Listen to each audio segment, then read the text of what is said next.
Hey everybody, it's Bubsy. Hey, it's Maya. And this is my older sister. This is my baby sister. Today we wanted to make a video to show you guys what books my sister incorporates for her daughter in order to teach her good values about feminism and social activism. And here she is now. Enter little Julia. Hi, baby. Can we talk about your books? You want to talk about your books? I read. You want to read? Okay. Well, let's go through some of our favorites. This is a must-have, in my opinion, for all children. This book is really great for opening the dialogue for, in my opinion, kids of all ages, age 0+.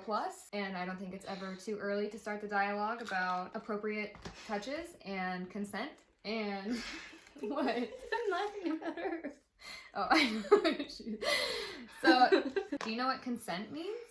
I sit on lap and body, not sit on the lap. Yeah, you don't have to sit on their lap if you don't want to. Only if you want to. Right? Yeah. Exactly. Oh, you know, she gets it. It's never too early to start. And she's 2, almost 2.5. Pretty much her entire life, she's known exactly what she wanted. No matter how old she is, I hope that stays with her forever.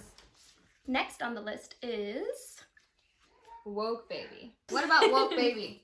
My best favorite. It's your best favorite? Aww. What does Woke Baby's fist do? Can you show us? I put it up. Up, up, up, reaching for justice. Right? This book is adorable. I'm such a big fan. I do have to say, I have most of these books that I got from The Conscious Kid on Instagram. That's been my book resource, so if you don't follow them, I highly recommend following The Conscious Kid on Instagram. Next is Skin Again.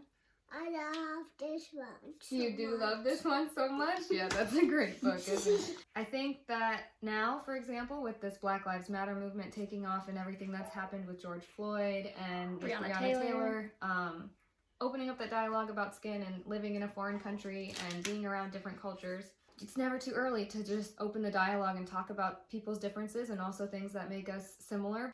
And then also just looking at like our common humanity, right? Like things that we all want: unity, peace, justice, compassion for each other, kindness, all of those kinds of things. Another favorite, this one we read over and over and over again. Who's in this book?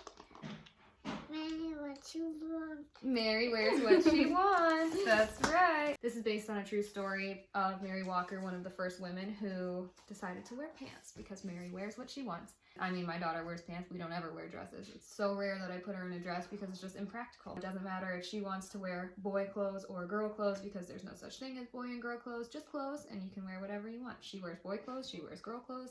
She wears clothes. My personal favorite, Dreamers. What do you like about this book? Dreamers. This book is really just such a beautiful story about how books really impacted her life, taught her to read, her child, and created that bond and her love of books, and now she's a best-selling author. They were both migrantes. The story is appropriate for me and my daughter because it's just me and her here in Germany, and I don't know if this is copyright infringement. If it is, I'm so sorry, but I have to show this page because this is my daughter's favorite page. She loves the page about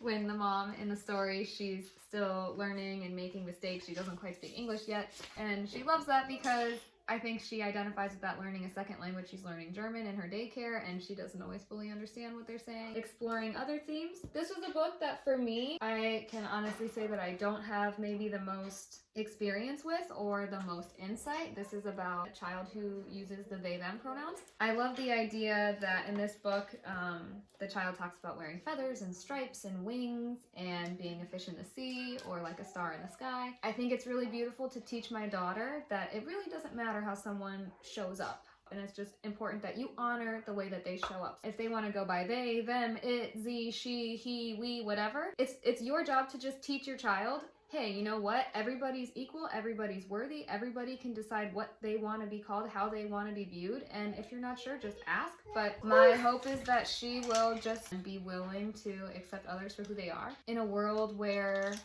a lot of people are told that who they are is wrong or unworthy or unimportant or undesirable, having books, they just function as a symbol for kids to have something tangible to latch onto and just have an idea so that they can look in that and be like, oh, I remember this book. I remember this character. If I only read my daughter books about white princesses like Cinderella, She's only going to have one idea of what exists in the world, and I don't want her to grow up with that idea.